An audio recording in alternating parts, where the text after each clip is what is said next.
학교 신문 기사를 읽는 것이 아니라 기자를 통해 직접 들어보는 시간입니다. 대학 기자 시그널, 오늘은 단대신문의 임재욱 기자를 초대했습니다. 안녕하세요. 안녕하세요. 네, 반갑습니다. 우리 시청자분들께도 인사해 주실까요? 안녕하세요. 단국대학교 학보사 단대신문의 취재부 기자 임재욱이라고 합니다. 네, 임재욱 기자가 오늘 소개해 주실 기사는 단대신문 1481호 12면에 실린 르포 기사. 장애인이 홀로 설 수 있는 세상이 오는 그날까지입니다. 어떤 내용의 기사인지 지금부터 직접 나눠보도록 할게요. 네, 지난 4.7 보궐선거 당시에 장애인들이 가짜 정당을 만들어서 활동했다는 사실이 알려져 있는데 임 기자가 우리 그 현장에 직접 가보셨다고요? 네, 지난 2월 23일 탈시설 장애인단 합동 유대 선전이 서울 해화동에 위치한 마로니에 광장에서 있었는데요. 이 활동에서 탈시설 장애인당은 본인들이 서울시장 선거 전에 해체할 가짜 정당임을 먼저 밝히고 각 후보들이 자신들의 공약을 밝혔습니다. 네, 우리 장애인들이 탈시설을 외치고 있다는 목소리를 먼저 전해주셨는데 그렇다면 이 탈시설이 왜 중요한지를 말씀해 주실까요? 제가 인터뷰했던 분 중에 장애와 인권 발바닥 김장 활동가님의 말씀을 빌리자면 시설이 장애인을 보호하는 것이 아닌 더욱 옥죄는 것일 수도 있다고 말씀하셨습니다. 또한 시설은 복지라는 이름으로 일종의 구금을 하고 있다고 볼 수 있습니다. 단지 장애가 있다는 이유로 시설에 갇혀 자유를 억압받고 살고 누구나 누려야 할 거주의 자유를 누리지 못하기 때문에 장애인 탈시설은 필요하다고 생각합니다. 네, 그럼 장애인들도 시설에서 보호를 받는 것이 아니라 탈시설을 원하고 있다라는 소리로 좀 받아들여지는데요. 그렇다면 탈시설에 대한 지원은 현재 어떻게 지원이 되고 있나요? 문재인 정부 출범 당시 장애인 탈시설을 국정과제로 채택했지만 별다른 움직임을 보이지 않고 있습니다. 한국은 여전히 시설 중심의 정책에 머무르고 있습니다. 서울시를 예로 들자면 서울시는 탈시설 5개년 종합계획이라고 하여 5년 안에 800명의 장애인을 탈시설 지원하겠다고 하였는데 현실을 보면 그 계획이 제대로 진행되지 않고 있습니다. 또한 탈시설 당사자이자 현재는 건익 옹호 활동가로 활동 중이신 추경진님을 인터뷰했습니다. 활동가님은 자신이 시설에 벌어졌다며 시설에서의 생활은 매우 우울하고 고통스러워 삶을 끝을 바라기도 했다고 말씀하셨습니다.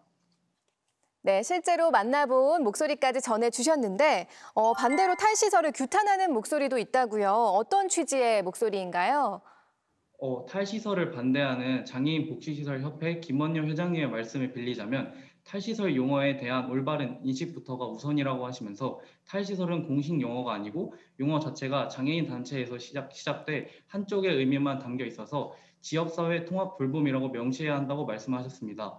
또한 장애인의 지역사회의 전환은 분명히 바람직한 바람이라고 언급하시면서도 현재의 상황은 의사를 전달할 수 없는 발달 장애인과 자폐성 장애인을 고려하지 않았고 탈시설법에 명시하고 있는 법률이 근시안적이라고 말씀하셨습니다. 네, 어떻게 보면은 뭐 시설의 복귀냐 탈시설이냐는 문제보다는 시설의 의미가 더 중요할 것 같은데 해외 선진국의 경우를 좀 보도록 할게요. 장애인 시설을 해외에서는 어떻게 운영을 하고 있나요?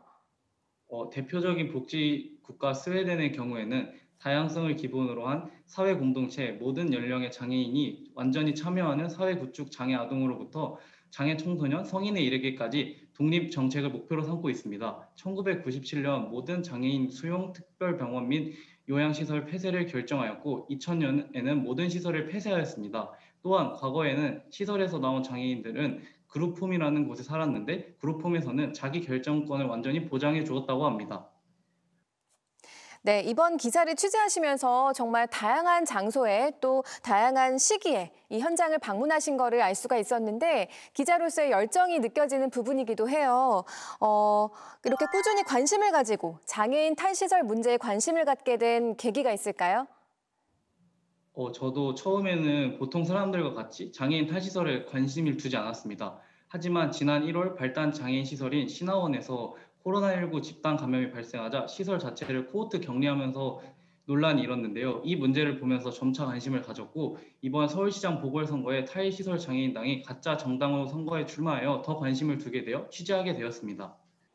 네, 사회적인 문제에 대해서 계속 관심을 갖고 계시니까 또 이번 기사까지 이렇게 연결이 됐다는 생각이 드네요. 정말 임재욱 기자의 열정과 따뜻한 시선을 느낄 수 있는데 그러면 직접 바라보시는 시선이 참 궁금해요. 탈시설의 방향이 옳다고 보시는지 그렇지 않은지 어떻게 보십니까? 제가 생각했을 때는 장애인도 우리와 똑같은 사람이기 때문에 자유를 보장하기 위해 탈시설은 필요하다고 생각합니다.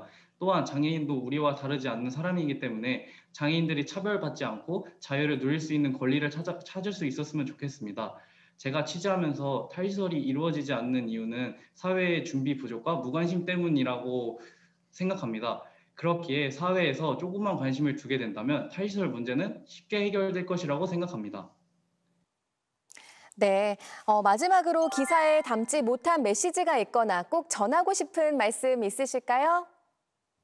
어, 저도 취재하기 전에는 탈시설 관련해서 아무것도 알지 못했습니다. 그들이 왜 탈시설의 목소리를 내는지, 그러기 위해서는 어떠한 법적 근거가 있어야 하는지 취재를 하게 되면서 알게 된 사실입니다. 또한 그들도 장애인이기 전에 사람이고 우리의 이웃사촌입니다.